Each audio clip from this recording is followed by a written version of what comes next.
Olá, gente, tudo bem com vocês? Professora Nara Salgueiro da Mentoria SUS para concurso. Nossos estudos como estão? Firme e forte, que eu sei que estão, tá? Então, vem para a aula. A gente vai falar sobre a atualização de RCP 2025 da American Heart. Com toda certeza, esse tema vai despencar nas próximas provas dos concursos públicos da saúde. E você não pode ficar de fora, né? Vem para a aula, mentoria SUS para concurso da professora Nádia Salgueiro, rumo à tua aprovação e bora para cima! Então, vamos agora saber qual foi essas atualizações que a American Heart trouxe, né, nas diretrizes de RCP e ACE. Então, fica aqui na nossa aula que você vai saber o que teve de novo. Então, um dos capítulos que trouxe, né, na atualização da American Heart, né, sobre RCP foi o enfoque ético reformulado, né? Então, ele traz um capítulo que fala sobre a ética e equidade, né? Que ele vai enfatizar justamente aqueles princípios bioéticos muito clássicos que a gente já conhece, né?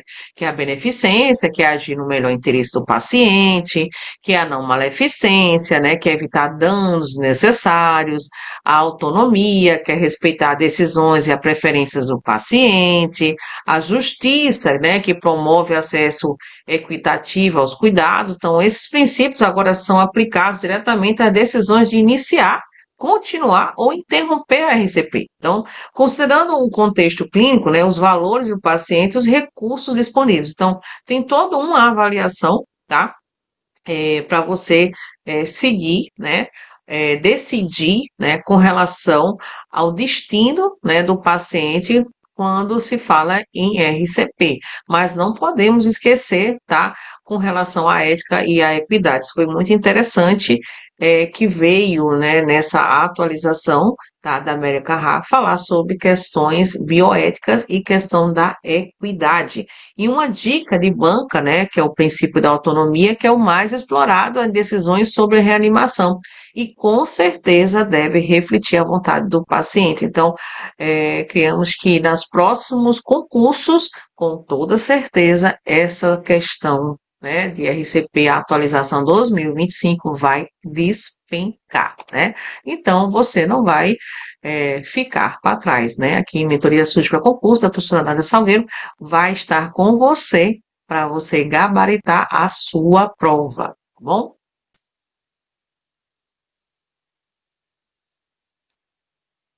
Bom, outra coisa também que teve de interessante nessa atualização, como a gente falou com questões da bioética, né, e falou sobre a questão da equidade, dentro dessa atualização veio também uma parte que menciona o combate às iniquidades em saúde. Olha que coisa bacana, né, que teve aqui na América Hack. Então, reconhece que as diferenças raciais, sociais e econômicas podem influenciar fortemente, entendeu? Com relação à ocorrência, tá, da PCR, né? E a probabilidade de receber a RCP precoce, tá? E também a questão das taxas de sobrevivência. Então, existem estudos que mostram que a questão das diferenças raciais, sociais e econômicas podem sim influenciar, entendeu, com relação a essas taxas de sobrevivência. Então, foi revisto tudo isso para que possa aumentar cada vez mais, tá, essa taxa de sobrevivência diante, né, de um episódio de uma parada cardiorrespiratória, né? E aí foi por conta disso que as diretrizes elas exigiram o quê? Que os profissionais de instituições atuem ativamente, tá? Para reduzir essas desigualdades, garantindo acesso igualitário, tá? A questão da ressuscitação cardiopulmonar, a questão também da desfibrilação e a ressuscitação cardiopulmonar extracorpórea, que é a ECPR, tá? Independente de origem ou classe social. Então não tem aquela coisa de você, porque você é mais novo, que você é mais velho, que você é rico, que você é pobre, isso não existe. Então todos têm direitos, tá? A receber os cuidados. Então, na prática, o que que isso implica? Então, treinar comunidades vulneráveis, né? Disponibilizar o DEA, tá? e em áreas periféricas e revisar protocolos que possam favorecer certos grupos. Então, ele trouxe, né, de novo, né, com relação a essas atualizações, além de trazer nesse capítulo a questão da bioética, tá? Eles também trouxeram a questão da equidade. Então, não tem essa coisa de, porque rico, pobre, como eu falei para vocês. Então, todos têm direito. Então, o que que ele trouxe? Que trabalhar, né, grupos, tá? Específicos que possam, tá? Que possam favorecer, tá? Uma precocemente, claro, uma ressuscitação cardiopulmonar. Então, esse capítulo ele trouxe justamente isso. Eu achei super, super valioso, né? Para que a gente trabalhe com o sistema único de saúde, trabalhar a universalidade, trabalhar a equidade, a integralidade. Então, para nós aqui foi, pelo menos para minha opinião, foi muito bom, tá? Essa atualização referente às questões sociais e aquele combate das desigualdades sociais. Então, foi super, né, louvável o que trouxe de novo, né? Vamos seguir. E aí, o que que foi que ele trouxe de novidade agora que o negócio ficou bom, né? O que que a gente tinha? A gente tinha praticamente quatro tipos de protocolos, né, que poderíamos usar para poder realizar, tá, as manobras de ressuscitação numa parada cardio, né, respiratória. E aí, como assim quatro, né? A gente tinha, por exemplo, os cuidados, né, de RCP, que são extra-hospitalar e a intra-hospitalar para adulto, e a gente tinha o extra, né, e o intra, tá, hospitalar para crianças, né, neonatos. Então, eram protocolos diferentes, né, porque a gente sabe que existe uma diferença entre o adulto, né, e a criança, né, o neonatal também. E aí, o que que foi que eles trouxeram de novo? Então, eles criaram essa cadeia de sobrevivência única. Então, a American Heart, na sua atualização, eles fizeram isso. Então, eles pegaram, trouxeram essas diretrizes da American Heart, introduziram uma cadeia de sobrevivência unificada. Então, ele unificou esses quatro protocolos em um só, né? Que aí, isso é válido para a parada cardiorrespiratória, tá? Intra-hospitalar e a extra-hospitalar. Então, esse mesmo protocolo vai atender tanto o extra como o intra, tá? Adultos e crianças. Então, essa unificação reflete uma abordagem integrada e sistêmica da ressuscitação, enfatizando que a prevenção e o preparo antes da parada são tão importantes quanto o atendimento durante e após a RCP. Então, foi uma novidade que trouxe, né? E foi bastante louvável, né, na minha opinião, entendeu? Porque imagina você trabalhar quatro protocolos, você tem lá uma vítima de politraumatismo, né? E aí você encontra, por exemplo, assim, uma criança, um adulto, aí você pensa, nossa, protocolo, o que que a gente vai fazer? E então eles fizeram o que eles unificaram, criaram essa cadeia de unificação, né? Então, o American Heart eles fizeram isso, eles pegaram, unificaram todos os protocolos. Então, onde ele coloca, por exemplo, o que você vai fazer, tá? No extra-hospitalar e o que você vai fazer no intra-hospitalar, praticamente a mesma coisa. Então, a única diferença que ele teve é o quê? Adulto e criança, mas todos eles são unificados. Então, foi também algo bem importante, né? Eu creio para pessoas que trabalham com urgência e emergência, né? Os socorristas, o pessoal do SAMU. Então, eu acho que foi algo que veio, entendeu? Para facilitar o próprio socorrista na hora que ele for fazer o seu atendimento, né? Eu acho também que foi muito bem empregado, né? Então, eu concordo com essa atualização.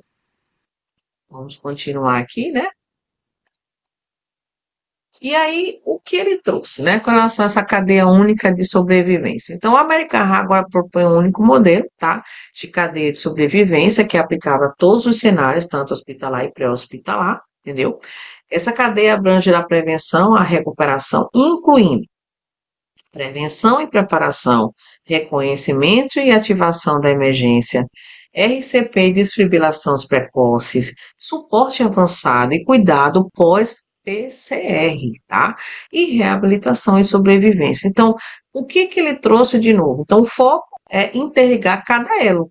certo? Promovendo a continuidade assistencial e integração de sistemas. Então, atenção pré-hospitalar, hospitalar e após hospitalar. Então, foi isso que ele trouxe, né, de novo, nessa cadeia única de sobrevivência, onde você vai prestar uma assistência antes, durante e após uma RCP, tá?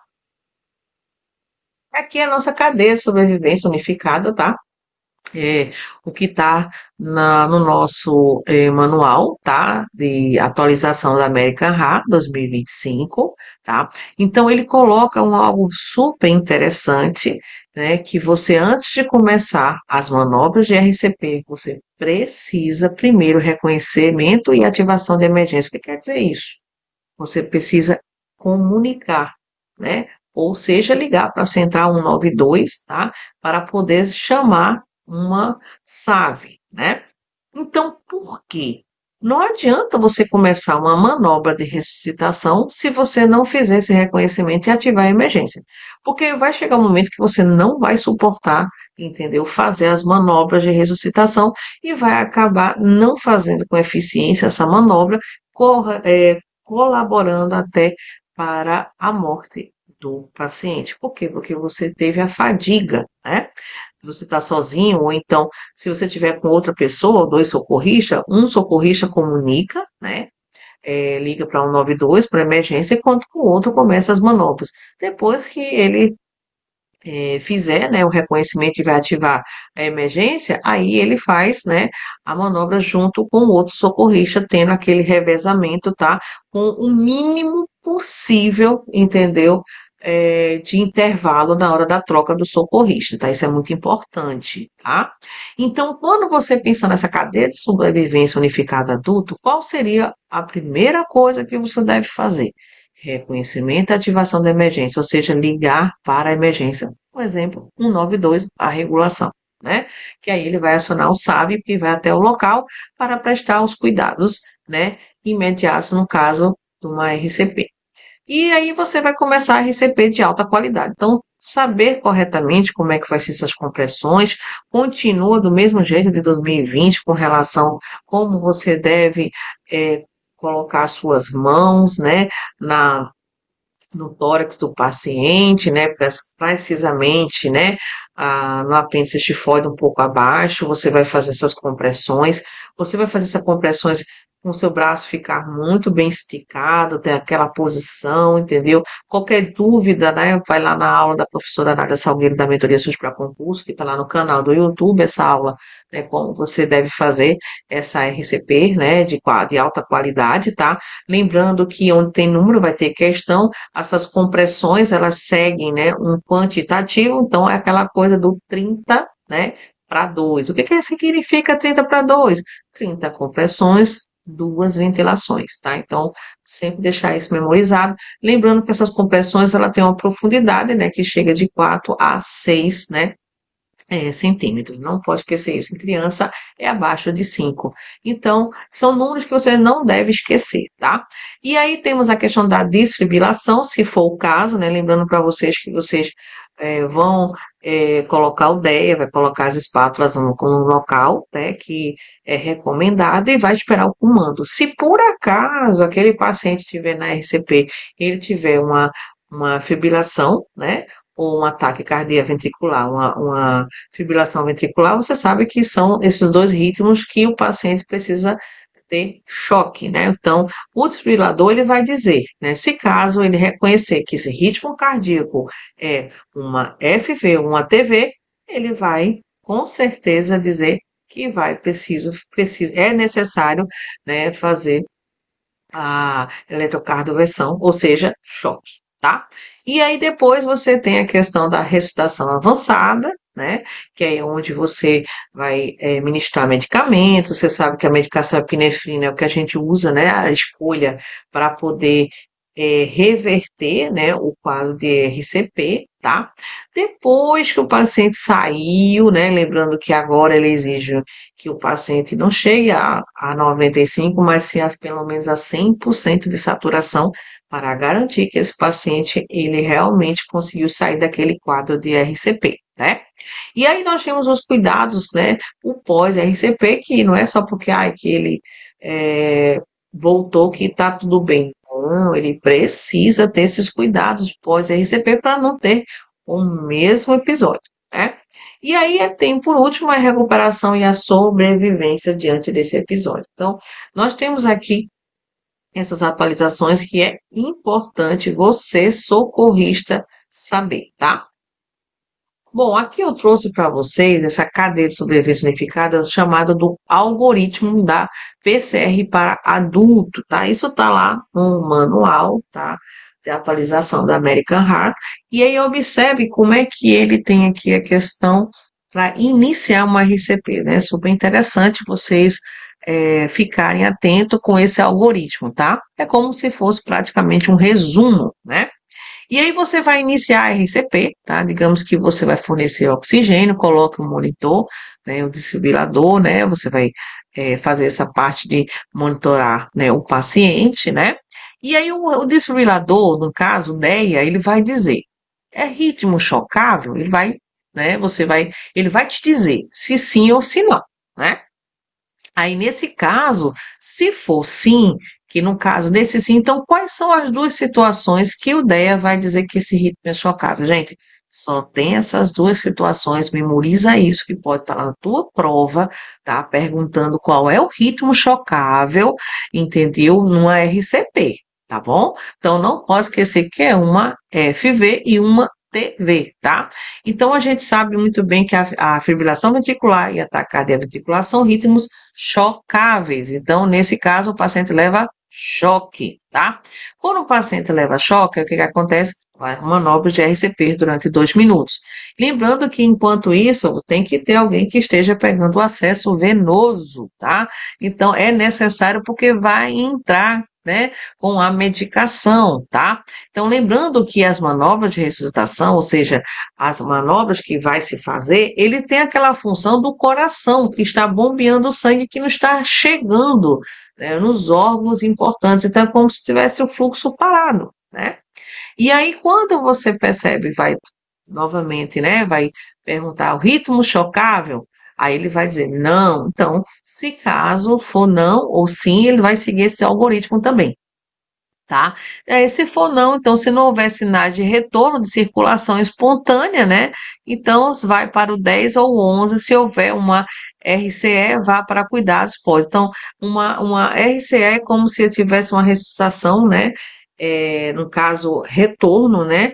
Ou seja, o paciente retornou, tá? Da parada cardiorrespiratória, e aí ele vai ter os cuidados, certo? Pós-PCF. Então, é muito importante ficar atento com relação ao choque. Então, se a gente pensar o que vai nos dar um norte, né, para uma RCP é o DEA. Tá? O DEA, ele é extremamente importante nas manobras de ressuscitação. Tá? Então, é importante você saber manusear. Não tem segredo, é um aparelho que é fácil de você manusear, tá? Então, é importante você saber identificar e saber o que fazer quando ele diz, olha, é chocável. O que ele vai dizer? Se afaste, porque ele vai dar lá, né, o choque no paciente para o paciente retornar. Certo? Então, no caso, no segundo, ele vai novamente, você fez as manobras, né? Fez lá as compressões durante 2 minutos, aí deu que o ritmo chocável, ele disse sim, ainda é. Então, ele dá outro choque, né? No paciente. Então, resumindo, ele dá praticamente 3 episódios de choque, gente. Olha, é praticamente isso que acontece, né? E aí ele dá 3 episódios de choque, né, no paciente. Se caso no terceiro ele já vai entrar com almidarona, ou melhor, a lidocaína, né? Porque ele vai tentar reverter aquela situação. E ele vai continuar as manobras e vai continuar até o choque dizer se o paciente ou não ele teve uma melhora, ou então ele dizer que o paciente não tem mais como retornar. E aí, no caso, a gente usa depois desse episódio, se faz uma mini reuniões, né? E aí elas são o debriefings que a gente chama, que é como você reunisse e dissesse o que o paciente teve ou não teve, é como se você fizesse uma reavaliação, ou melhor, uma avaliação do que aconteceu, né? E aí você tem a questão do não. Ah, o paciente ele não está com um ritmo chocável. Então ele pode ser uma sistolia, né? Alguma questão mais problemas cardíacos, né? De repente ele pode ser uma causa reversível, né? Lembrando que a gente tem os 4T e os 5H e os 5T, né? Então não pode esquecer que nós temos isso, né? Observe que você tem bem aqui, né, no cantinho, olha só, nós temos bem aqui, ó, os nossos, né, os 5T, né, os 5H e os 5T, né? Então é bem importante, né, vocês lembrar isso aqui, porque isso daqui são justamente, né, as nossas causas, né, que são reversíveis. Então, assim, olha só, se não for um ritmo, né, que eu possa mexer na canetinha, preste atenção, né? E aqui a gente tem os ritmos que eles são justamente os reversíveis, que vocês não podem esquecer esse daqui, ó, tá? Esse daqui, eles são causas, né, que a gente tem que memorizar, tá vendo? Esse daqui, tá bom? Então, são os 5H e os 5T. Então, nesse caso, se ele não for um ritmo chocável, com certeza são casos reversíveis, né? Pode ser uma hipoxemia, né? O paciente está com hipóxia, né? Pode ser uma hipovolemia, uma hidrogênio, uma acidemia, uma hipercalemia, uma hipotermia, né? Isso no caso dos Hs, né?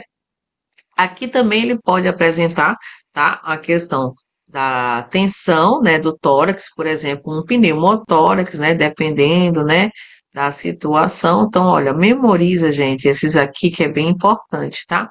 Porque se ele não for um ritmo chocável, com certeza são causas reversíveis, tá? E quem vai definir isso é o DEA. Então, se o DEA ele dizer lá para você que, por acaso, o paciente, né, no caso, o paciente que tá lá, né, em parada, ele está justamente num quadro que ele possa reverter, né? Então, a gente vai usar justamente, né, a sistolia. Então, vai se usar epinefrina, certo? Vai fazer a RCP durante 2 minutos, né? Aí você vai fazer lógico, não pode esquecer do acesso. Então, a cada 3 a 5 minutos, né, vai estar administrando essa epinefrina. Considera as vias aéreas avançadas, é muito importante a questão da ventilação. Lembre das manobras, tá? Ó, RCP, quais são as manobras que eu não posso esquecer? Ó, 30, tá? Para 2, entendeu? Seria 30 compressões para 2 ventilações. Então, não vai esquecer, entendeu? Disso daqui, tá bom? E aí, no caso, ritmo é chocável, que depois você pode, no início, né, não pode, de repente pode acontecer, entendeu? No meio, né, de uma sistolia, reverter e apresentar um ritmo chocável. Aí, nesse caso, se apresentar, vai seguir justamente, entendeu? As manobras que a gente viu aqui, né, no 7, né, no algoritmo aqui na parte 7. Caso ainda continue como não, continua as manobras de ressuscitação, lembrando nosso 30 para 2, tá? Lembrando que sempre vai fazer essas manobras de ressuscitação. E aí você vai ver aqui, o ritmo chocável, o DEA sempre vai estar avaliando, sim ou não, sim ou não. Se por acaso, então lembrando que o não, ele vai seguir justamente isso aqui, são sinais de retorno, você vai observar, né, se esse paciente ele está retornando. Lembrando que a qualidade da RCP, tá, lembrando aqui para vocês, olha, o que que a gente tem aqui, ó, a qualidade da RCP, né, que a gente não pode esquecer. Então, você vai comprimir com força, tá? Não é esse negócio de ficar, ai, eu tô com pena. Não, você tá ali para salvar o paciente, pelo amor de Deus, não fique com pena, não. Você tem que fazer massagem mesmo, de qualidade, tá? E aí você vai fazer aqui 5 centímetros, ou seja, que é quando você vai ter a profundidade, né? E aí tem que ser bem rápido. E aí, olha, onde tem número, pode ter questão, ele continua aqui, ó, 100 e o 120, tá? Então, você vai ter de 100 a 120 por minuto, são as compressões que você vai fazer. E aí, você vai aguardar o retorno do tórax, que é quando o paciente começa a retornar, né, com relação à sua ventilação. E aí você vai minimizar essas interrupções, as compressões, você vai ter que evitar justamente essa ventilação excessiva, você vai ver questão de alterar essa responsáveis pela compressão, então, a cada 2 minutos ou antes, se houver o cansaço. Então, pode ver essa troca, mas você sabe que essa troca tem que ser no mínimo intervalo, tá? Então, se não tiver vias aéreas avançadas com relação, né? Ou seja, lembrando a compressão, como a gente sempre fala aqui, ó, o nosso 30, né, para 2. Então, a capnografia quantitativa com forma de onda, então você vai instalar justamente lá o capnógrafo lá no monitor cardíaco, tá? Se o PET que estiver abaixo do caindo, reavalie a qualidade da RCP. Então, você vai ver se as tuas manobras estão conseguindo fazer com que esse paciente, né, retorne, tá bom? Então, isso aqui é a qualidade da RCP. Então, tudo está baseado na tua ventilação e na tua compressão, certo? E aí, com relação ao choque, a gente tem a bifásica e a monofásica. Então, vai depender muito, tá? Do fabricante, que aí na hora, né, você tem que ver com o que você vai estar disponível, né, na hora de você fazer o socorro. Então, lembrando que quando ele é bifásico, ele tem uma dose inicial de 120 a 20 joules, tá? E aí você tem aqui a monofásica, que é de 360 perdão, 360 joules, né? Que isso é a monofásica, tá? E aí, com relação à medicação, não pode esquecer, tá? Na tua prova lá, se te perguntar a questão de medicação, ó, 1 miligrama a cada 3 a 5 minutos. Na tua prova pode mudar isso aqui, você sabe, né? Onde tem número, tem questão. E você sabe que a primeira, né, medicação que você vai utilizar é a epinefrina, tá bom? Aí, no caso, na segunda vez, você vai usar a amiodarona, entendeu? E aí você vai usar a primeira dose, que é em bolos, que tem que ser rápido, né? 300 miligramas. E a segunda dose você já vai pela metade, que é 150 miligramas. Então, a dose, né, que você vai fazer. Aí depois você vai também, ou você faz o midarona ou faz lidocaína, vai depender do que você tiver disponível. Mas lembrando que cada um ele segue uma dose diferenciada. Se for midarona, 300 ou 150, né?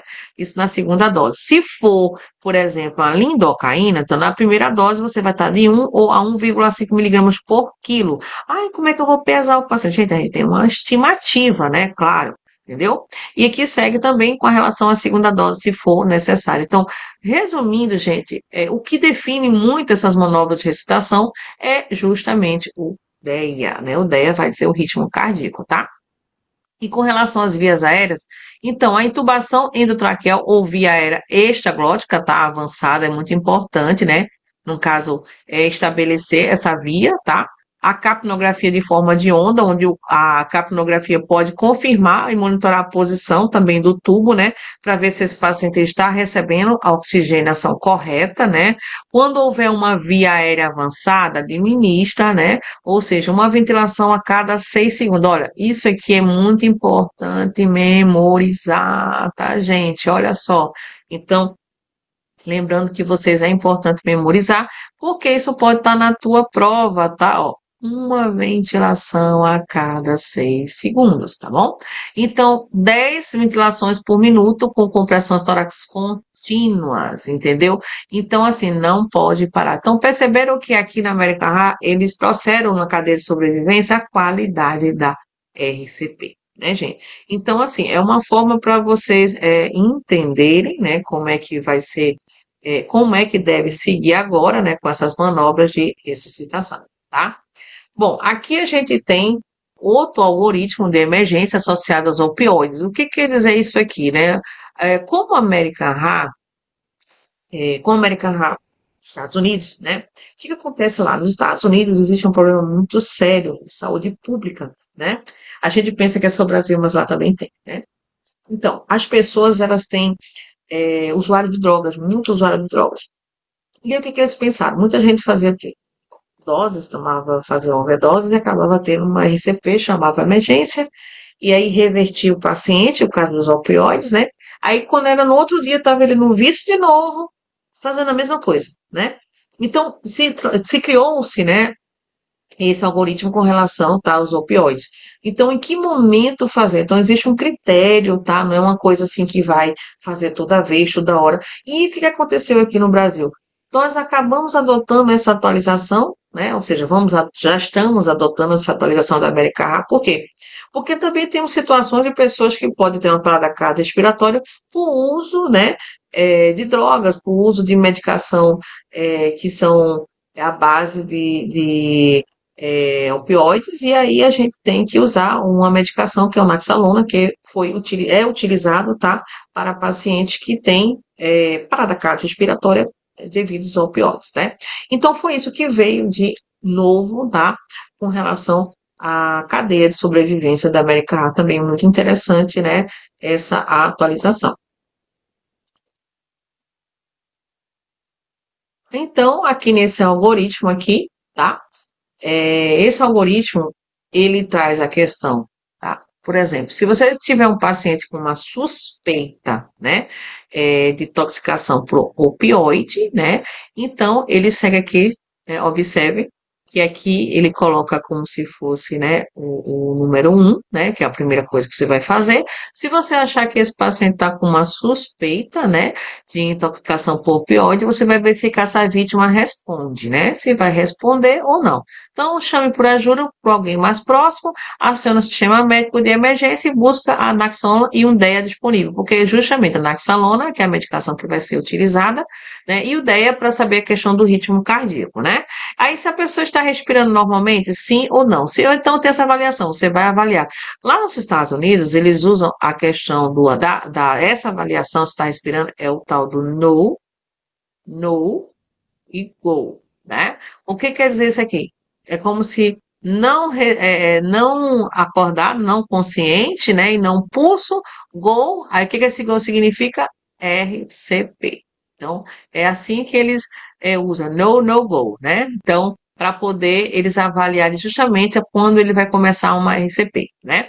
E a pessoa está respirando normalmente, ele vai ver sim ou não. Então, se estiver respirando normalmente, né? Então, aqui no caso do sim, então evite a deteriorização, ou seja, bata no ombro, chame em voz alta, reposicione, considere, né, a Nexalona, né, continue a observar até que o serviço médico de emergência, né, chegue. Aí você faz aquela avaliação contínua da resposta e respiração. Então, nesse caso aqui, novamente faz uma nova revelação, voltando aqui, né, para o 1, tá? Aí, no caso, se essa pessoa está respirando normalmente, aí já muda aqui, ó. Não está respirando. Aí, nesse caso, não está respirando, vai iniciar, entendeu? A RCP. Então, vai reiniciar a RCP, porque esse paciente não está respondendo, né? Então não está respirando. Aí vai administrar, né? Administrar o Nexalona, né? Vai administrar o Naxalona, e vai utilizar o DEA para ver o ritmo cardíaco desse paciente, né? Vai retornar a RCP até a chegada do serviço de emergência, que é para onde você vai passar os cuidados para a equipe, né? Então, isso aí são casos que a gente encontra, né? Como assim? Mas vai chamar? Vai chamar o serviço de emergência, porque, como lembra que a gente falou de comunidades que possam ajudar a tempo, porque a gente sabe que tem serviços médicos, gente, que é muito distante, né? Imagine grandes cidades. Você chama o serviço, anda a cidade inteira, né? Então, isso é uma forma bem interessante, tá? Outro aqui, isso no caso que a gente falou para vocês, foi para pessoas, né, que são socorristas, né, caso que são para profissionais, né, de saúde. Então, esse algoritmo aqui, ele segue praticamente a mesma coisa, né, de início, tá? Então, a gente coloca aqui, ó, se for profissional de saúde, você vai encontrar, observe que é a mesma coisa, né, esse primeiro número um aqui. Quando chega no número 2 também é a mesma coisa, né, no algoritmo, né, de socorrista. Aí você tem aqui evite, né, a mesma coisa. E aqui também, né, no nosso 4, né, chega a mesma coisa. Só que aí a diferença desse algoritmo, quando fala de profissionais de saúde, a mudança está aqui. Olha só. Se caso esse paciente não está respirando, a pessoa não está respirando normalmente, aí o que acontece? A presença de pulso, então você sabe uma coisa, uma dica que eu vou dar para vocês onde tem número, tem questão. Olha isso aqui, ó. Tá? Ó, tá vendo? Então, você vai avaliar o pulso. Então, você vai avaliar o pulso carotídeo, tá? Não pode passar de 10 segundos. Você não pode deixar seu dedo lá, né? Na carotídeo, lá, seu indicador e seu médio, né? Tu vai usar tuas polpas digitais, e aí você não vai pensar assim, ah, vou ficar ali, peraí, deixa eu ver se eu encontro, ver se eu acho. Não, gente, você tem um tempo, então não pode ser maior de 10 segundos. Se você, em 10 segundos, você não achar o pulso, entendeu? Você não achou, aí nesse caso você vai reiniciar a RCP, entendeu? Como a gente viu aqui, como está no sétimo, né? Vai reiniciar a RCP, você vai usar a ideia para avaliar esse ritmo cardíaco, você vai considerar a naxalona, tá? Para aplicar no paciente, vai constar também o algoritmo da SAV, né, do suporte básico, né, que é onde você vai ter a questão da parada cardiorrespiratória, né, que é onde você vai ver, né, como é que você vai fazer esse atendimento, tá? E aí, isso daqui, ó, lembrando que se caso você percebe que tem pulso, você vai abrir as vias aéreas, né? Vai reposicionar o paciente, vai realizar uma ventilação, ou um resgate com dispositivo com a bolsa válvula de máscara, e vai administrar também a naxalona, porque lembrando o que fez com que esse paciente tivesse, né, esse dano, essa suspeita, né, de uma parada respiratória foi por conta da intoxicação por opioide. Então, Nexalona tem que estar presente. Tá bom? Nexalona agora faz parte, entendeu, da cadeia de sobrevivência, tá? De uma RCP, conforme a atualização da American Heart, certo? Não vamos esquecer, tá? Aqui nós temos também um algoritmo de cuidados, né, após PCR para adultos, tá? Então, olha só esse algoritmo aqui. Então, paciente saiu do quadro, o paciente conseguiu voltar, e aí? Agora vai ter que. Ele teve o quê? Ele restabeleceu, né, a circulação, né? Ou seja, ele voltou, né? Ou seja, ele voltou da RCP. E aí o que que acontece? Você tem que ter a questão do manejo, né? Então tem aquela fase de você estabilizar esse paciente. Nessa fase de estabilização, o que que você tem aqui? Tá? Então, você vai ter aqui o manejo dessas vias aéreas, esse paciente está entubado, com certeza, você vai ver essa questão desse posicionamento desse tubo, tá? Endotraqueal, para ver se está tudo certo, para ele não ter uma extubação, tá? Tem a questão do controle desses parâmetros respiratórios, né? Que o médico, o fisioterapeuta também, eles participam, né? Desse controle de parâmetro, tá? Então, a enfermagem, ela tem que ficar atenta justamente, né? A esse controle, tá? Então, vai iniciar com 10 ventilações por minuto, tem que avaliar também a SPO, ou seja, tem que ver como é que está a saturação desse paciente, né? Tem que ver a questão do PaCO2 também, ó, tudo isso aqui são parâmetros, tá? Então, esse paciente, ele tem que ficar dentro desse aqui, tá? Dessa manutenção, tá bom? E a PCR2 tem que ficar de 35 a 45. Então, como é muito importante lembrar que a gente sempre vai estar fazendo essa avaliação e vendo também a questão da gasometria desses pacientes, né? Para ver como é que está a questão justamente, né, desses parâmetros, tá bom? E aí eu tenho a questão do controle, né, dos parâmetros hemodinâmicos, como eu falei para vocês aqui, ó, pressão arterial é extremamente importante, entendeu? Nós temos aqui a pressão arterial média, tá? Então, não pode esquecer da arterial sistólica, até que tá, tem que estar sempre maior de 90, não pode ficar BRAD, né? E aí tem a questão arterial média, que é em torno de maior do que de 65 milímetros de mercúrio, tá? E aí também a questão de obter o eletrocardiograma, né, de 12 eletrodos, então já vai fazer uma leitura, né, mais criteriosa, né, com relação aos ritmos cardíacos, tá? Aí vai considerar intervenções cardíacas de urgência, se por acaso tiver um infarto, né, agudo do miocárdio, né, nas ondas aqui, ó. Se houver um choque cardiogênico estável, o suporte circulatório mecânico, se for necessário. Então, isso aqui tudo a gente faz a avaliação, que isso é justamente a parte da manutenção do paciente que teve, né, uma parada cardiorrespiratória. É o pós, tá, gente? É o pós. Então, esses cuidados. Então, a questão de atender os comandos, sim ou não. Então, se caso o paciente está ou não, então, comatose, não. Então, controle direcionado à temperatura, isso é muito importante. Realizar uma tomografia do cérebro para ver se teve algum dano cerebral devido à RCP, né? Que sabe que a RCP, o paciente fica sem oxigênio, né? Fica sem oxigênio, né? Deixa eu voltar. Pronto, aqui. Então, fica sem oxigênio. E aí nós temos também aqui a questão, tá? do atendimento, né, outros manejos se for o caso. Aí, no caso, esse paciente atende o comando, atende, está responsivo, você faz ali, né, faz avaliação neurológica, né, existe o RAM, existem umas escalas que a gente utiliza, tá? Caso vocês queiram ver algumas escalas de avaliação do paciente, né, crítico, vai lá na aula da professora Nara Salgueiro, na mentoria SUS para concurso, lá no canal, que você vai ver uma aula falando sobre as escalas, tá, dos pacientes críticos. É muito importante vocês também dar uma olhadinha, tá bom? Aí avalie também, trate rapidamente etiologias reversíveis, né, e solicita a consulta do especialista se for o caso, né? Se for precisar um cardiologista, o neuro, então solicita. Então, não vamos aqui esquecer uma coisa super importante, tá? Lembrando que onde tem número, tem questão, não vamos esquecer, tá? Com relação à ventilação que a gente tem que ter, tá? Em pacientes que são justamente 10 ventilações, tá? Por minuto. Também a questão do PCA2, que é de 35 a 45, tá bom? Não vão esquecer das questões de hemodinâmica, já que a gente falou aqui, tá bom? Também não vão esquecer com relação ao eletrocardiograma, tá? Com relação à temperatura, né? Se possível, a temperatura tem que ficar em torno de 32 a 36, tá? Durante 24 horas usando esse dispositivo de resfriamento, tá? É muito importante.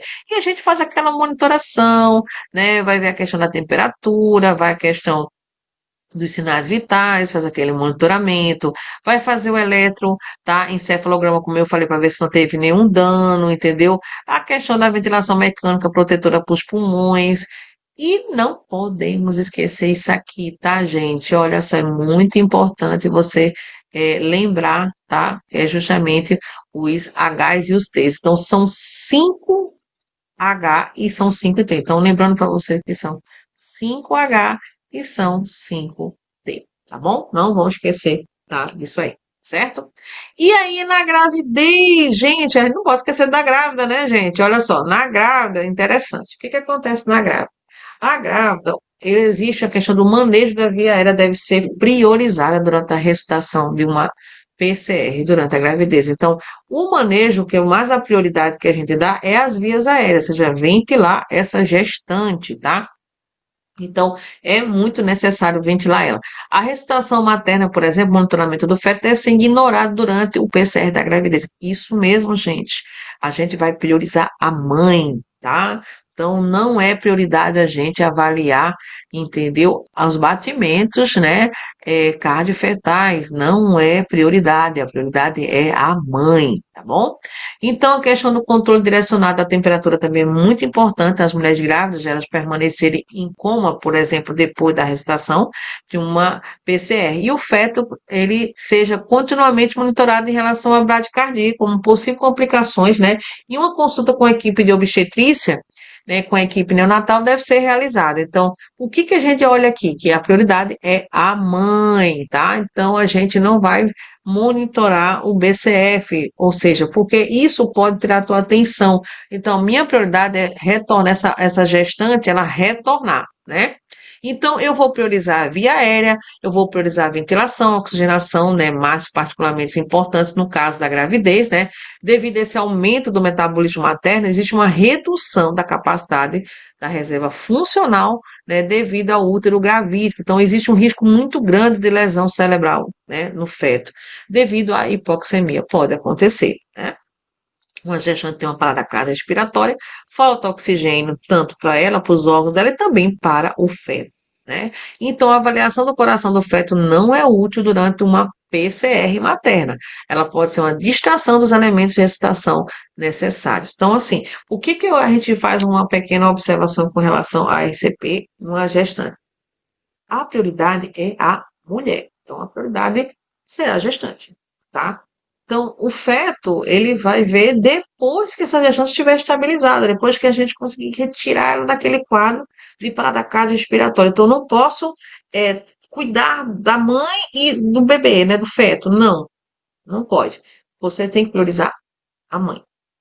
Aí depois que você restabelecer, né, ela retornar, né, da parada, aí na hora vai chamar um especialista, um obstetra, né, um neonatologista para avaliar o feto, porque a gente sabe que a parada cardiorrespiratória você falta o quê? Oxigênio. E a gente sabe que o sangue, né, o coração ele bombeia, né, aquele sangue que vai lá para as células. Essas células elas vão ser ricas em quê? Oxigênio, alimentação. E aí não chega, né? Porque o coração está parado. É isso. Então, as manobras de excitação é para isso, para que o coração volte a funcionar. Né? É como uma bomba. O coração é uma bomba, né? Então, você tem ali o coração tá parado e você vai ter a bomba voltar a funcionar, né? E aí você tem essas manobras de excitação para isso. Só que naquele momento a tua prioridade é a mãe e não o feto, tá? Então, deixar isso aqui bem claro que foi nessas atualizações que a gente vai priorizar a mãe, e não o feto. Depois que a gestante ela tiver voltar, né? Aí vai fazer o monitoramento e avaliação do feto para ver se teve algum dano devido, né, à parada cardiorrespiratória, né? Então, tá bem enfatizado isso aí, né? Bom, aí nós temos aqui o algoritmo também, tá? Do suporte avançado, né? Com relação à intra-hospitalar para PCR na gravidez, olha só. Aquilo que eu falei para você está aqui, entendeu? Em forma de algoritmo, né? Então, lembrando para vocês que aí você vai continuar com suporte básico de vida, né? Ou então avançado de vida, né? No caso da gestante, você vai ter a RCP de uma alta qualidade para essa mulher, tá? Vai ter uma desfibrilação se for indicada. Tem outras intervenções, por exemplo, vai usar epinefrina, e nisso vai acionar a equipe de PCR materna, no caso obstetra, né? E também tem que ter o neo por conta do bebê, né? Depois do feto, né? Aí vai considerar uma etologia da PCR. Então, assim, pode ser que essa mulher, essa gestante, apresentou uma parada cardiorrespiratória.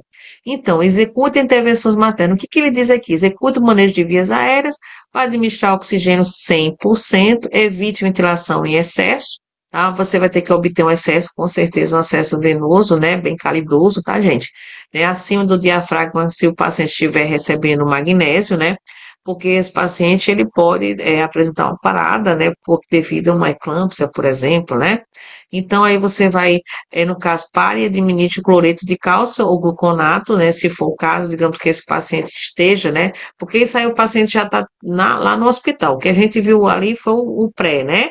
Aí nós temos aqui o intra. Se esse paciente está fazendo magnésio, né, por causa da manutenção, aí você vai utilizar um cloreto de cálcio ou gluconato, né, no caso, se tiver essa parada na intra, tá? E aí vai continuar com suporte básico, né, e o avançado com essa paciente, essa gestante, ela vai receber essa RCP, desfibrilação, também tem as intervenções, né, que você pode fazer com a epinefrina, que é a droga que é utilizada, né, para reverter o quadro de RCP, né? Aí nós temos também aqui a questão execute intervenções obstétricas, que é muito importante. Então, vai realizar o deslocamento uterino lateral contínuo, né? Vai desconectar os monitores fetais e vai preparar a cesariana de emergência. Então, nesse caso, o paciente, ele vai, é necessário retirar, né, a criança o quanto antes, entendeu? Vai realizar essa cesariana de emergência, né, sem nenhum no caso, a questão de recomendações que a gente usa, né? É necessário, emergência, gente. Emergência vai acontecer em 5 minutos. Considera a cesariana de emergência imediata. Não tem muito, vamos dizer assim, muitos protocolos. É fazer para o quanto antes, né? E você aciona a questão da equipe neonatal que vai receber o neonato para fazer a avaliação para ver se esse feto, né, ou essa criança sofreu algum dano, tá? Então, é muito importante a equipe ela planejar, entendeu? Com relação ao PCR materno, entendeu? O planejamento da equipe deve ser feito na colaboração com o serviço de obstetrícia, então tem que ser uma equipe multi, tá?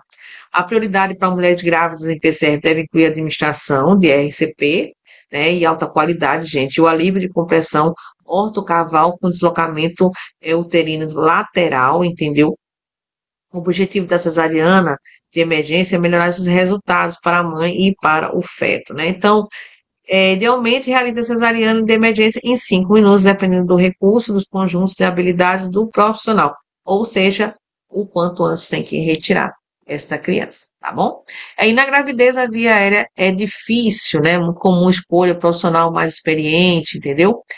No caso, se for precisar essa via aérea avançada, tem que ser alguém que tenha experiência e saiba, né, fazer a intubação, tá? Endotraqueal ou via aérea extraglótica avançada. Então, quem é o profissional habilitado, né, o médico, o obstetra, ou quem tiver o médico, no caso do TI, emergência, trauma, é o que vai fazer é, realizar essa intubação, né?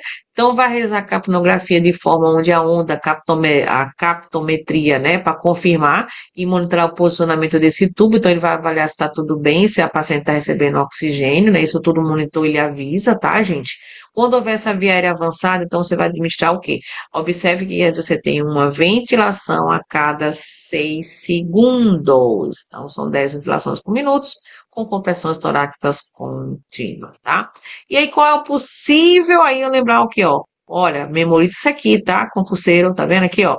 Possível etiologia da PCF materna. Uma anestesia pode ser uma complicação, né? O paciente pode apresentar uma complicação anestesia, uma hemorragia, que é o Blengue, como a gente chama, né? Um problema cardiovascular, um medicamento, que é o Drux, que a pessoa pode apresentar, né? Foi feita uma medicação, essa medicação teve um efeito de ter uma parada, uma embolia, uma febre, entendeu? Causas gerais não obstétricas, né? Do PCR, que é o famoso ZUS 5O, H e o 5T, ó, lembrando que são 5H e 5T, tá bom? E a hipertensão, né? Se for uma paciente que já tem histórico de hipertensão, né, gente? Então, esses algoritmos que são para a paciente, né, que vocês acabaram de ver, de adulto e também, né, de gestante. Então, fica aí vocês memorizar, tá? Né, sobre isso, tá bom? Então, vamos seguir aqui a nossa aula, né? Bastante importante, né? Essas mudanças que teve, tá? Com relação às manobras de ressuscitação da América Ra, a atualização 2025. Bom, hoje que a gente pode ver nessa atualização, né, na minha opinião, foram mudanças muito boas, né, com relação às manobras de ressuscitação, né? E aí, algo também que trouxe nessa atualização, gente, foi o envolvimento comunitário, né, em socorristas leigos, por exemplo. Então, houve essa unificação dessas recomendações que são voltadas para as iniciativas comunitárias, né? Para melhorar a resposta da população, né, em caso de uma parada cardiorrespiratória fora do hospital. Então, é como a gente falou, né, às vezes o socorro ele está tão longe e a gente sabe que numa parada cardiorrespiratória, gente, o tempo é o nosso maior inimigo, né? Então, se a gente tiver pessoas que tenham, né, essa habilidade, né, que tenham um pouco de conhecimento que possa ajudar enquanto que chega o socorro, com certeza a taxa de sobrevivência vai melhorar bastante, né?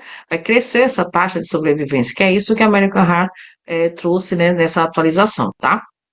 E aí ele traz aquelas recomendações, que é a questão de campanhas de conscientização pública, né, sobre o que, que é o que, que é uma PCR, né, uma parada cardiorrespiratória, o que agir, como fazer, né. Tem a questão da captação de leicos para realizar, né, as manobras de ressuscitação e utilizar o DEA, né, que é o desfibrilador externo automático também, digamos assim, um posto de saúde, né, unidade básica de saúde, por exemplo, né, que tenha o desfibrilador, e lá você pode ter pessoas que possam fazer essas manobras, né? Ou então você pode ter lugares que sejam próximos de comunidade que possam utilizar, entendeu? Esse instrumento. Eu acho que é algo muito louvável, tá, gente? Com relação às manobras de ressuscitação. O que importa é que você faça a capacitação para que esse profissional ele atue, né? de uma forma bem eficaz até chegar, né, à equipe socorrista. E aí tem a integração dos sistemas de alerta e aplicativos que originam o socorrista em tempo real, é muito bom, né? Orientam, perdão, né? Orientam o socorrista em tempo real. Então, muitas das vezes nós temos a regulação, né, que ali orienta, explica para o socorrista o que tem que fazer até, né, chegar, né? Alguns Algumas capitais que têm um suporte maior, não demora tanto o socorro, né? Então, algo que é bem pertinente, né? E aí, aquilo que eu falei para vocês é o protocolo, né? Lembra que foi falado lá no algoritmo, né, com relação a lá na América Rá, né? Ele usa justamente, né, a questão do no, no, go, né? Não respira, não responde, inicia RCP, né? E aqui essa pergunta assim, está respirando? No. Responde, né? Ou seja, ele está consciente? No. Aí inicia RCP, go. Aí quer dizer go, né? Vamos, né? Tudo da questão em inglês, né? Então aqui ele está reafirmando esse método simples, eficaz e reconhecimento precoce, né? Da RCP, né? Bem interessante essa, essa atualização, tá? E aí, questão dos sistemas de alerta e prevenção, tá? Da parada cardiorrespiratória, né? Intra-hospitalar, o que que acontece? Tem as recomendações do sistema de alerta precoce, né? Em equipes de resposta rápida que foram integradas para crianças e adultos, essa é uma novidade, né? Que são as recomendações para reuniões rápidas de segurança, que é os Stuffy Hoods, né? Os Stuffy Hoods é voltados para a prevenção de uma RCP intra-hospitalar, então, especialmente em pacientes críticos. Então, aquela coisa que você faz aquela pequena, né, reunião. Então, o objetivo é identificar precocemente sinais de deteriorização clínica antes de agir que ocorra uma parada, né? Ou seja, o que que a gente tem aqui? O que que a gente pode falar? Então, essa tipo de reunião, né, que se faz na equipe, eles vão discutir, né, o caso do paciente. Digamos que o paciente está crítico, o paciente está lá entubado, o paciente ele está lá, né, por exemplo, teve uma parada. Isso não quer dizer que ele esteja livre, ele pode ter outras paradas, ele pode ter novas paradas, né? Então, o que que ele vai fazer? Então, ele vai pegar e vai ter essas mini reuniões, é como se você estivesse estudando aquele caso, né? Então, olha, vamos fazer isso, vamos fazer aquilo, para evitar que ele tenha, né, uma segunda ou uma terceira parada, né? Dependendo lá do quadro. Então, é muito importante essas mini reuniões para decidir, né, a questão da conduta para evitar que esse paciente tenha uma nova parada cardiorrespiratória. Então, realmente, bem interessante essa atualização que teve, né, da American Heart, né?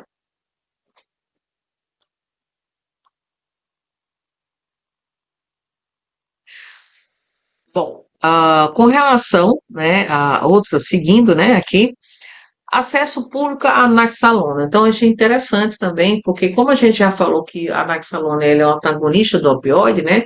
Ele passa a ser esse status equivalente a uma desfibrilação pública, né? Então, as diretrizes recomendam que as políticas públicas autorizem e incentivem, né? Ou seja, a posse e o uso do naxalona por socorristas leigos, né? Então, a proteção legal de quem administra o medicamento é de boa fé, né? Então, a questão de programa de distribuição comunitária do Naxalona, visando reduzir mortes por overdose. Então, essa foi a questão que veio de diferente, né? Essa questão do uso do Naxalona, né, numa parada cardiorrespiratória causada por opioides, né?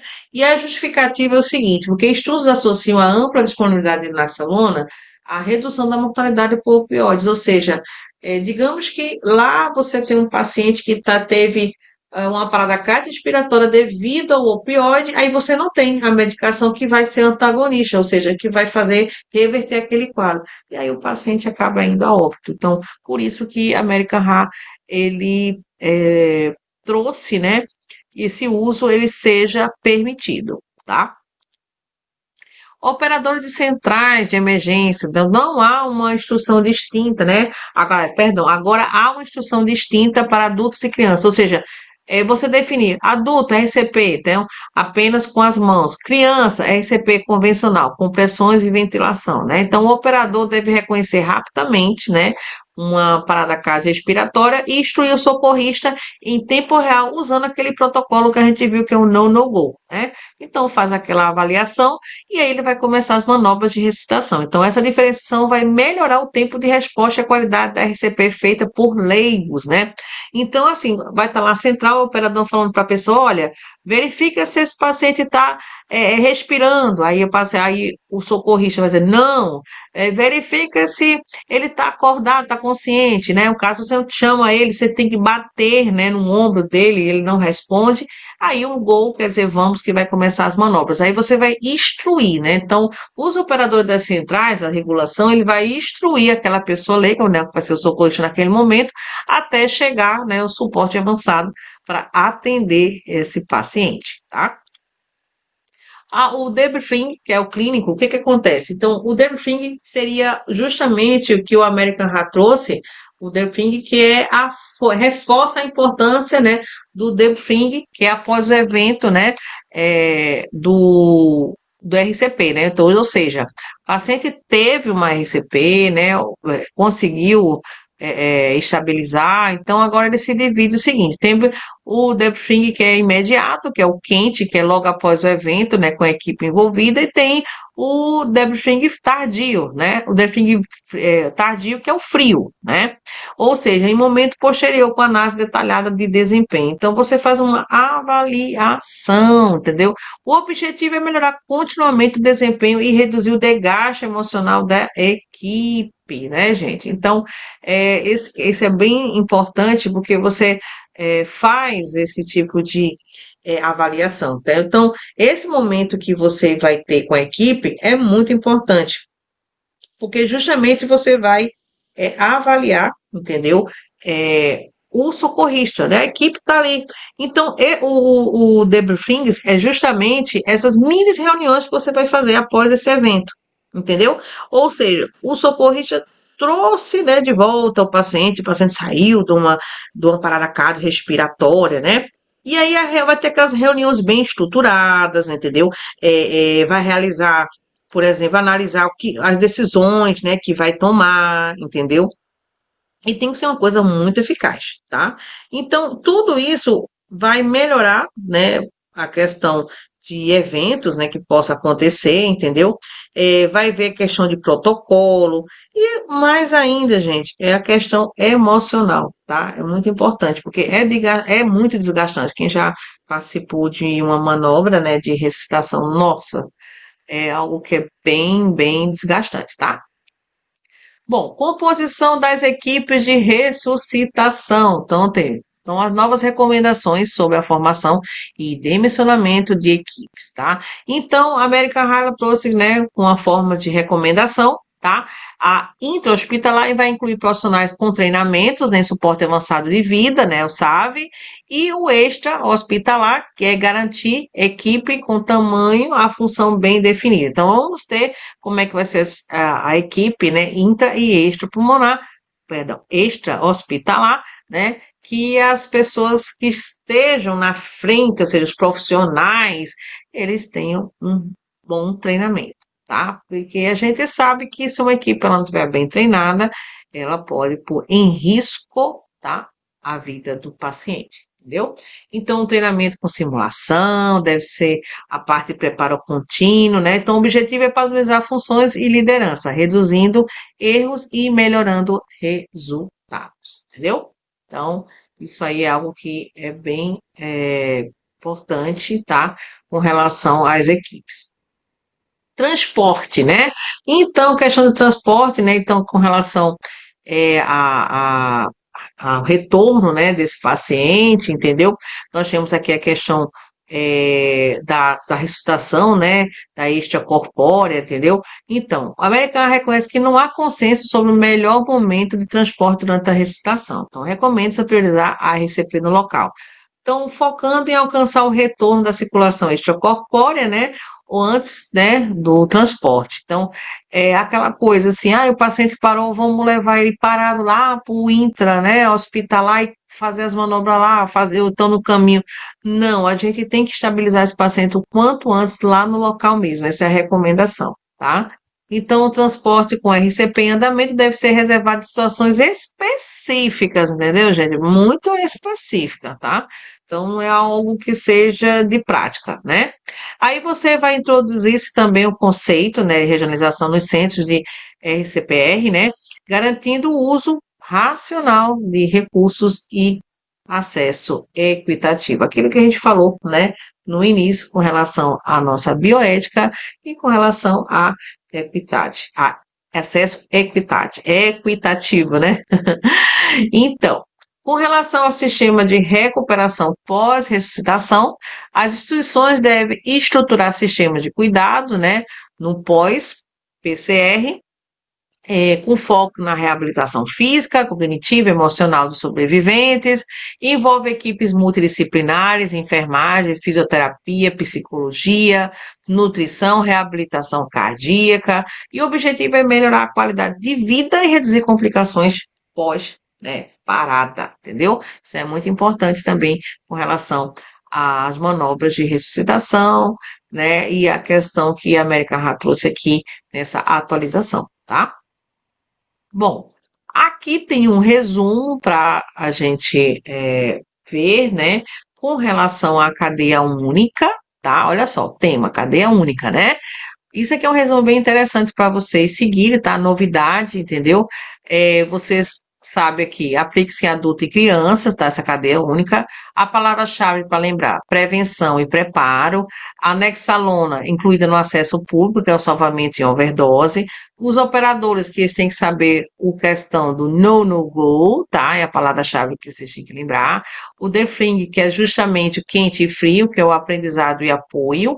As equipes, que vai definir as definições de simulação, ou seja, suporte avançado, né? De vida obrigatório, questão do transporte vai priorizar a SCP no local, entendeu?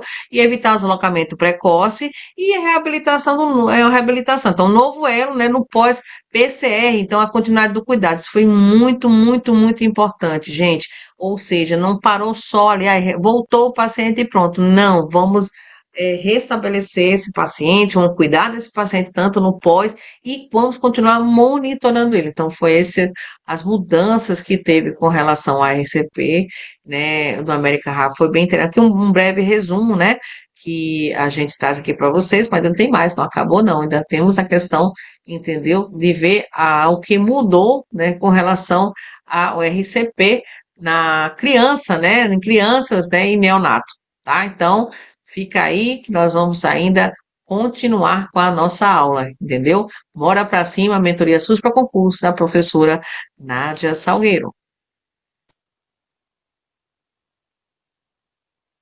Bom, outra coisa que também veio de atualização na American Heart, né, com relação ao RCP, foi a questão da decisão compartilhada e diretivas antecipadas, ou seja, o que que a American Heart trouxe?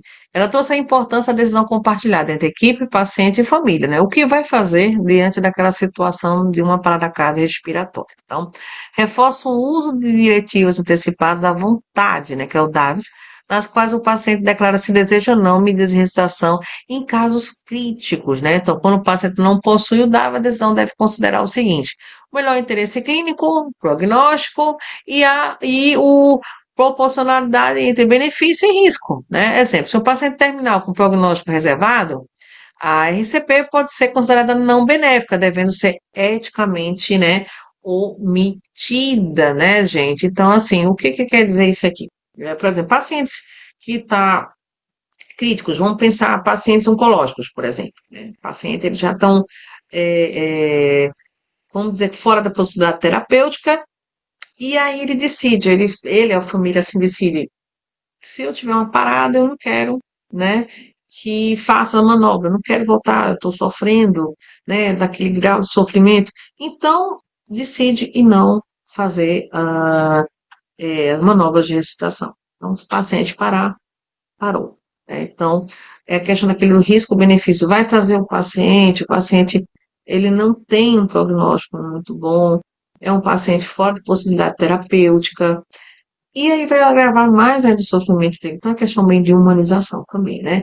Então, é aquela coisa, parou, parou.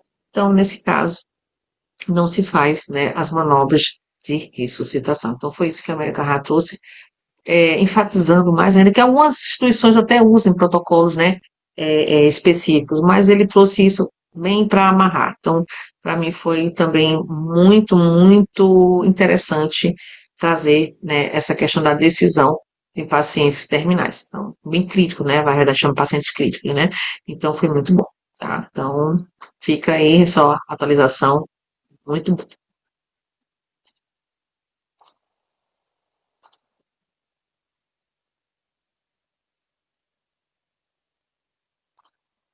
bom, encerramento ético da RCP, né? Então, as diretrizes ela deixam claro que quando a RCP é considerada fútil, ou seja, sem chance de benefício clínico, ela pode e deve ser interrompida. Então, essa decisão deve se basear em quê? Por exemplo, baseada em critérios clínicos objetivos, apoiada por protocolos institucionais e equipe multiprofissional, e documentada de forma ética e transparente, né? Então, essas mudanças evitam o prolongamento de sofrimento e respeita a dignidade do paciente. Aquilo que a gente falou com relação, por exemplo, ao paciente crítico que tem um prognóstico não muito bom. Então, para que você vai trazer esse paciente que para ter mais sofrimento, continuar o sofrimento daquele paciente, né? Então, a American Heart, ela destaca o papel das equipes na ética hospitalar em apoiar profissionais diante de conflitos morais, tá? Bom, outra coisa muito importante, que é o apoio emocional e sofrimento moral dos profissionais, né? Então, reconhece o impacto psicológico, gente, numa parada cardiorrespiratória, tá? Dos profissionais de saúde. Então, a gente vê que, além de ser desgastante, abala muito o emocional, porque o socorrista, ele quer tirar aquele paciente daquela condição, entendeu? Ele dá tudo, ele vai fazer tudo o que for possível para poder eh, trazer esse paciente, entendeu?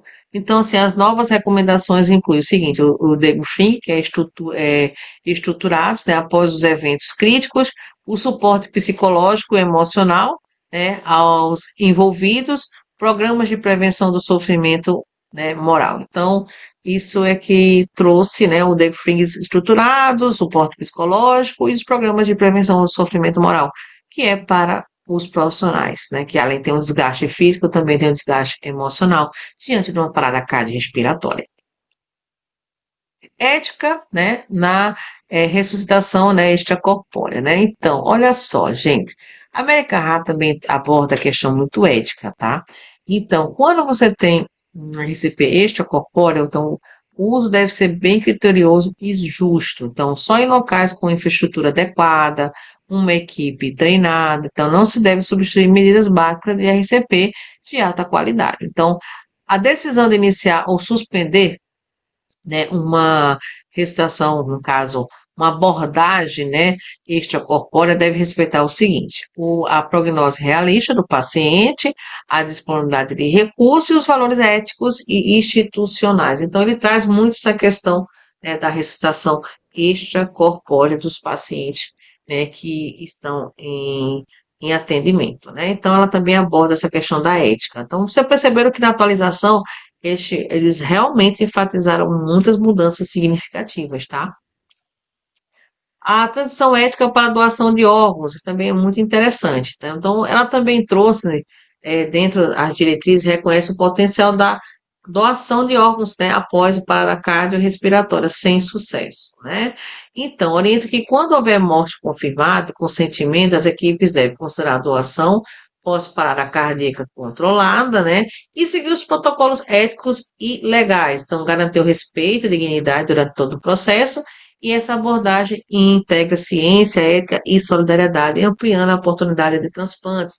Ou seja, tem pessoas que, lembrando para vocês que até o transplante a família tem que autorizar, não é só a pessoa, né, que autoriza a família também. Qualquer dúvida que você tiver, gente, também vai lá na aula, no meu canal, tá, da professora Nádia Salgueiro, da Mentoria SUS para Concurso, que fala justamente sobre a questão de doação de órgãos. É bem importante essa aula e tem muitas questões que abordam esse tema, tá?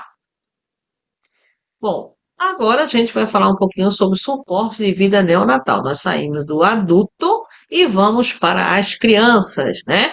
Então, olha só o que teve de novidade. A atualização 2025 mantém a base científica, né, o Natal Resuscitation, programa, né?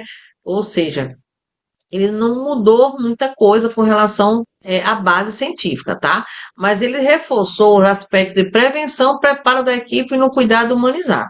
E aí ele deu uma ênfase em decisões precoces, então o uso racional de oxigênio e abordagem menos invasivas. Olha só o que ele trouxe de atualidade, tá?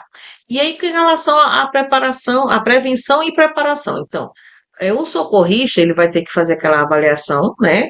Ou seja, o pré-natal e o planejamento antecipado, perdão, não socorrista, nós falamos dos profissionais que atuam, né, principalmente na atenção primária, né, que faz todo o pré-natal, né, precisamente o pré-natal de risco habitual.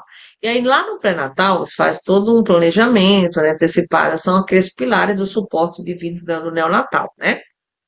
E aí o que que acontece? A equipe deve estar treinada, equipada e posicionada antes do parto, né? Então, deve ser revisados, procurar ver a idade gestacional, fatores de risco, tem que avaliar o líquido amniótico, que muitas vezes, para saber se ele está o licodrame, né, o polidrame, então, se faz a ultrassonografia para poder verificar, né, porque toda gestante, quando ela chega, né, lá, e por acaso ela está com alguma complicação e sabe que a criança ela pode, né, apresentar algum risco, a nascer, né, com a placa cardiorrespiratória, por exemplo, alguma complicação, e aí faz essa avaliação do líquido amniótico, bem importante isso, né, na ultrassonografia, tá? E a presença de profissionais experientes para reanimação, caso, né, houver.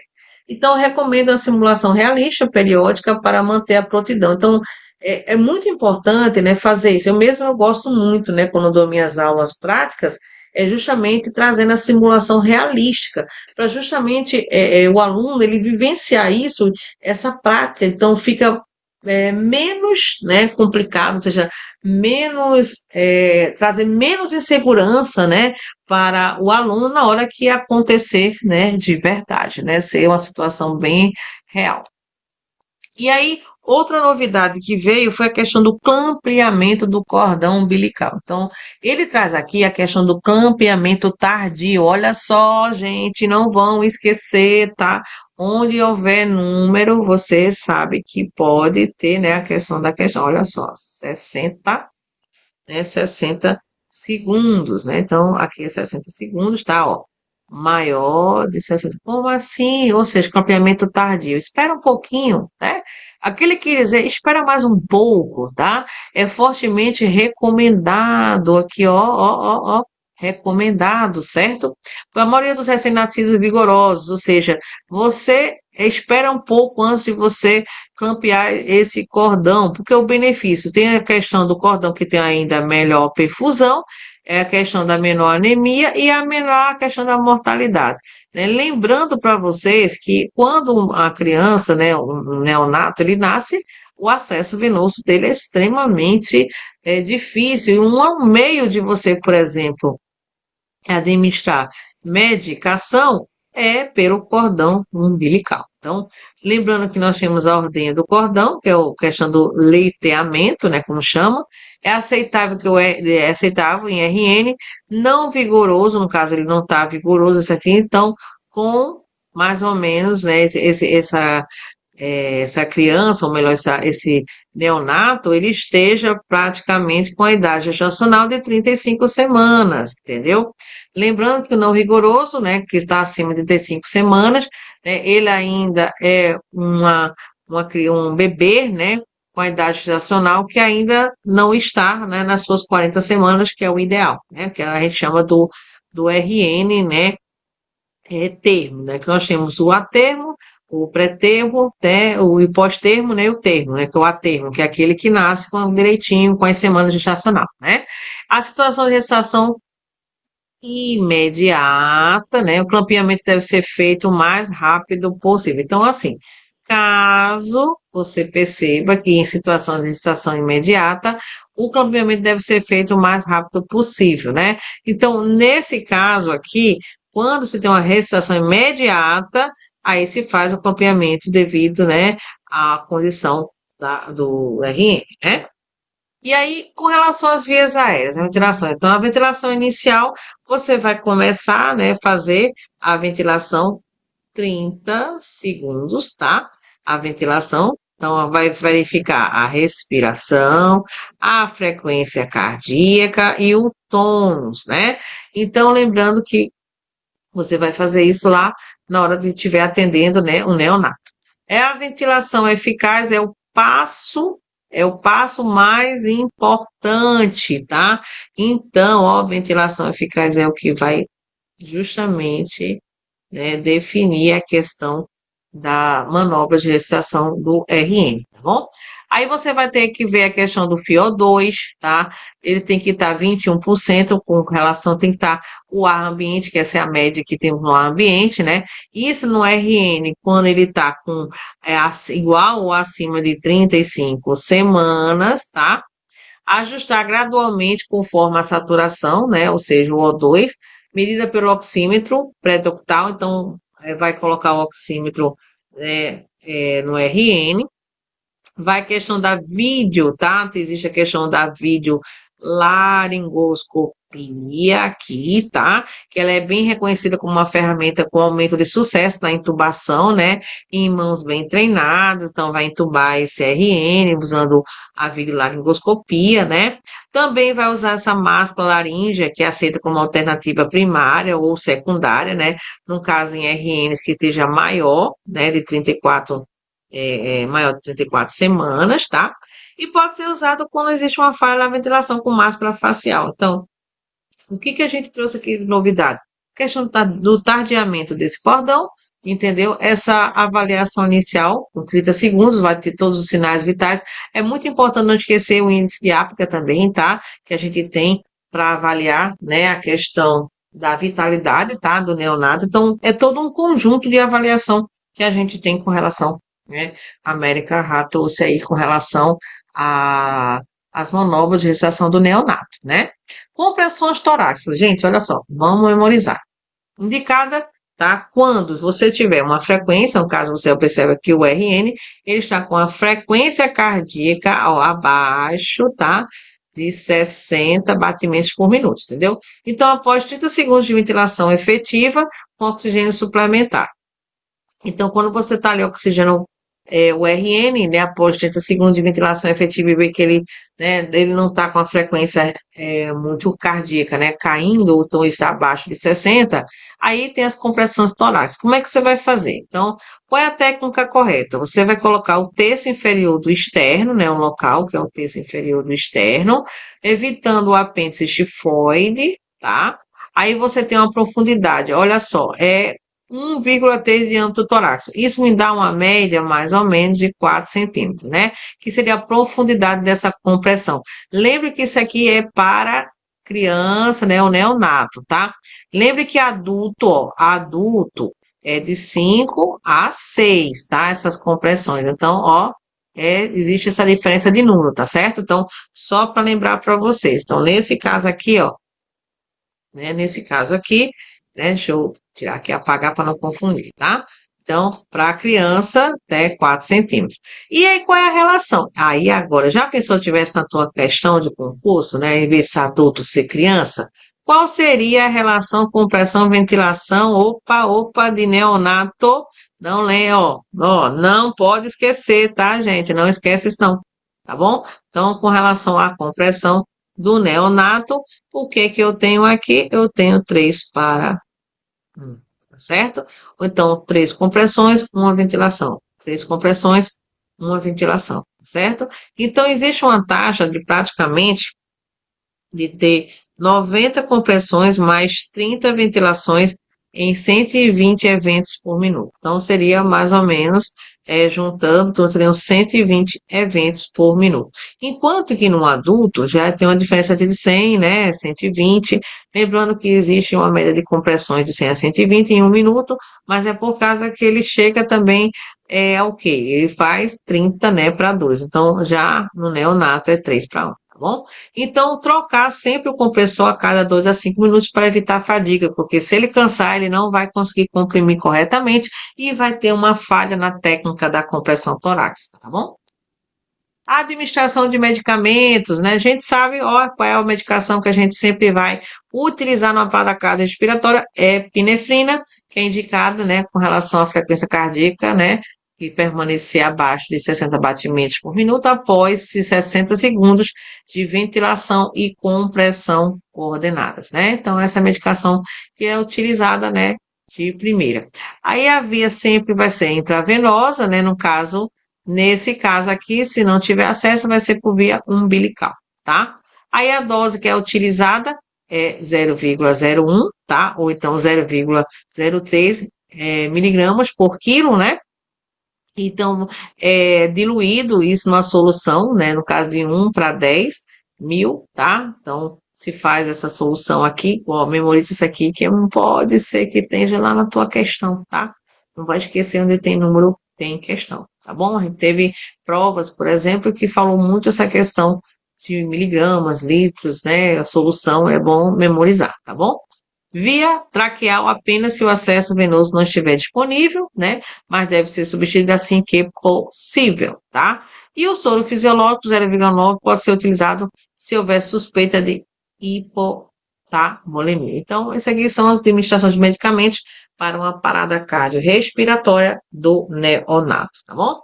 Questão do controle térmico, muito importante, a prevenção da hipotermia é fundamental, né, para a sobrevida do neonato.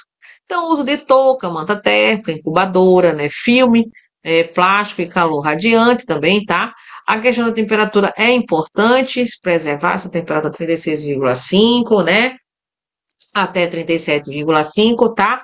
A questão da hipotermia terapêutica controlada é muito indicada, entendeu? Com RN, com encefalopatia, ou então uma hipóxico isquêmica, né, moderada grave, tá? Desde que realizados em centros de referência. Então, existe, né, protocolos, né, que pode ser que incorporem, né, essas medidas. Mas lembrando que a gente sempre vai preservar a questão da temperatura, que seria justamente isso aqui. Lembrando que teve atualização, né, recente, que hoje a gente considera, né, e essa temperatura aqui, ó, como fosse uma febre, né? Essa atualização que a gente teve, tá? Então, lembrando que não pode ultrapassar, né, tem que manter a temperatura bem estável, tá? Não ultrapassando, entendeu? Os valores estabelecidos, tá? Bom, aqui é só para mostrar para vocês uma ilustração de uma cadeia de sobrevivência unificada da pediatria, como é que ficaria, né? Então, a questão número 1, a prevenção, tá? Ou seja, você vai trabalhar a prevenção lá no pré-natal. Então, a primeira cadeia de sobrevivência, gente, é lá no pré-natal, que inicia a questão do planejamento, né? Um pré-natal de qualidade. Então, é isso que quer dizer no número 1, tá? No número 2, reconhecimento e ativação, tá bom? Você vai reconhecer que aquele neonato está em RCP, então você vai reconhecer, vai ativar, né?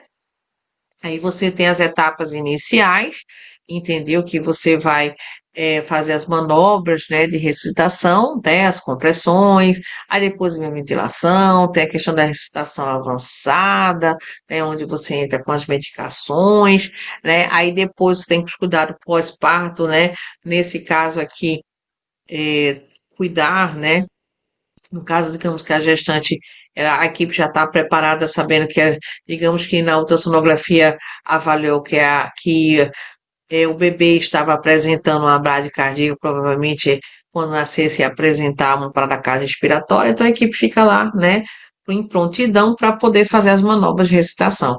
E depois tem no final a recuperação, né, desse neonato, tá? Bom, aqui para vocês verem a questão desse monitoramento e oxigenação, né? Nós temos aqui uma tabela para vocês, né, memorizar, tá? O oxímetro de pulso deve ser colocado o mais rápido possível, que vai justamente esse sensor, né, pré-ductal na mão, né, direita, né? Ou seja, ele vai avaliar justamente essa saturação. Então, assim, a meta dessa saturação é nos primeiros minutos, né? Então, o tempo de vida, né, 1 minuto, esse neonato vai estar saturando em torno de 60%, 65%. E aí, qual é a tendência? Que os minutos vai passando, essa saturação ela tem que aumentar, né? Então, evitar justamente essa hiperoxia também, entendeu? Ou seja, ele tem que ser algo gradualmente. Então, não pode ter uma hiper, né, oxigenação. Então, é como se a criança ela tivesse, não, neonato, ela estivesse se adaptando, entendeu? Esse meio novo para ele. Então, vocês imaginem, né? Ele estava no ventre da sua mãe, ele estava recebendo oxigênio pelo cordão umbilical, e aí ele precisa, né, no caso, tomar, né, para si essa responsabilidade. Então, algo tem que ser gradualmente, isso tem que ser aos poucos, né? Então, por isso tem que estar muito atento com relação a esses parâmetros, tá, gente? Com relação ao neonato, tá? Bom, com relação ao encerramento da RCP neonatal, então vai considerar interromper após mais ou menos 20 minutos a RCP sem retorno, né, da frequência cardíaca, desde que não haja causas reversíveis que pode acontecer, né, e a decisão deve envolver avaliação ética e apoio familiar. Então, vai se fazer essas manobras de resuscitação durante 20 minutos. Se caso, né, não tiver retorno, e aí é constatado o óbito neonatal, né? Então, cuidados pós-ressuscitação, no caso, conseguiu reverter o neonato retornou, né? Então vai monitorar a glicemia, a temperatura, vai avaliar essa função respiratória, entendeu? Vai evitar tanto a hipóxia e a hipercapnia também, né? Muito importante. Não, nem pode ser nem pouco nem muito, né? Tem que ser aquela coisa equilibrada, tá? Com relação à ventilação. Avaliar o risco neurológico que pode acontecer devido a uma parada respiratória. Essa criança, né? Esse neonato teve convulsões, tônus devido pode ser as consequências dessa RCP, né? E vai encaminhar o RN para os cuidados intensivos neonatais. Esse RN vai ficar na UTI, né? Ele vai receber essa reabilitação precoce, quando indicado, né? Lembrando para vocês dos cuidados neonatos, tá? Caso você tenha alguma dúvida, também vai lá na aula da professora Nara Salgueiro, da Mentoria SUS para Concurso, no canal, que tem os cuidados do neonato, tá? Então, vamos lá. Bora para cima. Bom, aqui um resumo que são os pontos chaves da América que eu trouxe aqui para vocês, tá? Com relação à manobra de ressuscitação do neonato. Primeiro aspecto, clampeamento, ó, recomendação o quê?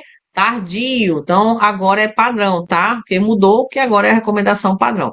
Então, clampeamento tardio, qual é o número? Acima, né? Igual ou acima de 60 segundos. Cuidado que na tua prova pode colocar minutos, viu? 60 minutos. Opa, cuidado com isso, tá? Ordenha do cordão. Então, se o RN ele tiver, né, maior ou igual a 35 semanas, né, sem vigor, então é incluída como aceitável. Ventilação vai iniciar com ar ambiente, entendeu? Vai começar com ar ambiente, então vai ser reforçado na base, né, no caso da saturação, tá? Então, faça a ventilação de preferência o ar ambiente, né? Que é o FiO2 de 21%. Aí você tem a questão da máscara laríngea, se for o caso, necessário em RNs igual ou maior de 34 semanas, tá? Isso é uma nova alternativa que é bem reconhecida. Tem a questão da intubação que você pode usar, né? O laringo, né? O videolaringoscopia, né? Que facilita muito quem vai fazer a intubação, né? A nova recomendação, é muito importante deixar isso bem enfatizado. A questão das compressões que você vai ter, o que, que mudou? Né? Seria o terço inferior do externo, né? Uma posição específica, tá? A troca do compressor, ou seja, a cada 2 a 5 minutos, para não ter a fadiga, né? Porque quer manter a qualidade, entendeu? Dessas manobras, né? Dessas compressões, tá? O oxímetro pedoquital imediato, né? O uso precoce obrigatório, tem que ir logo fazer essa medição da saturação desse RN, tá bom? E a questão da hipotermia terapêutica, então o RN está com asfixiado, então indica uns centros especializados, tá? Então aqui uns resumos que eu trouxe aqui para vocês, tá? Na nossa aula de hoje, da atualização, tá? Do American Heart, tá, gente? Então, lembrando para vocês que é muita coisa, né? Se vocês for observar. Então, fica aqui, né? Essas recomendações, memorizem esse quadro, revejam essa aula, a gente vai ter simulados ainda com relação, né, às atualizações que com certeza vão despencar nas provas, né, nas futuras provas, né, das bancas, dos concursos públicos, tá? E aqui outro resumo rápido para concurso que eu trouxe aqui para vocês, tá? Com relação a essa atualização. Bom, com relação ao tema ético, estrutura do capítulo, então reformou totalmente, trouxe a questão da beneficência, autonomia, justiça, né? E a não maleficência também, né? Não pode esquecer. A questão da desigualdade social, enfrentamento do direito, né? A questão da equidade, da justiça social. Trouxe também a questão da decisão compartilhada, né? Que tornou bem obrigatória, né? Ou seja, decidir pelo paciente, não só um, tem que ser a equipe e o paciente, entendeu? Isso envolve muita diretriz ética central, tá? A questão da interrupção da RCP, eticamente aceita, tá? E a futilidade terapêutica, ou seja, por que vai interromper? Não tem mais como reverter, então interrompe. Então, isso já entrou também, né, com a American Heart. O sofrimento moral, né, que é reconhecido, e o apoio psicológico, né, e o DEFLING também, o DEFLING, né, a ética, tá? Com relação à extracorpórea, né? Uma parada cardiorrespiratória, então o uso racional e equitativo, né? Isso muito nos centros especializados, e a doação, né? A doação pós parada cardiorrespiratória, que foi incluída, né? Nessas mudanças da América A, que isso tem a ver com a dignidade e a solidariedade, né? Então, gente, a gente teve aqui, né, muita coisa mudou, né, da América Rá, mas fica aqui para vocês, tá? A nossa aula de atualização. Temos a aula também de RCP, que foi de 2000, foi em 2020, né, que a gente teve atualização agora, recente, 2025. É uma coisa mais complementar, então é necessário você ver o que tinha em 2020, ter o que tem atualização e você fazer simplesmente essa conexão. Então, os dois, né, estão ok, tá? Então, gente, a nossa aula, falando sobre atualização, né? A gente vai ter simulados em relação a esse tema que com certeza vai despencar, né, nas bancas de concurso público, tá? Então, você não pode ficar de fora, tá bom? Ó, mentoria SUS para concurso da professora Nádia Salgueiro, uma tua aprovação e bora pra cima. Bom, gente, tá? Então, fica aqui a nossa aula sobre a atualização, tá? De RCP, ACE de American Rá 2025. Então, concurseiro, firme e forte, mentoria SUS para concurso da professora Nádia Salgueiro rumo à sua aprovação. Fale com a gente, entre em contato e mergulhe numa plataforma digital de estudos. Você não pode ficar de fora. Ok. Vem para a mentoria SUS para concurso da professora Nádia Salgueiro. Informações, entra aqui na descrição, acompanhe a gente no nosso Instagram, tá? Entra no nosso grupo de estudos no WhatsApp. Você está no rumo certo da tua aprovação. Nós vamos te direcionar e você vai seguir o nosso plano de estudo, tá? E a nossa metodologia. E você vai ver o teu nome lá no Diário Oficial, tá? Mentoria SUS para concurso da professora Nádia Salgueiro. Uma tua aprovação? Bora pra cima!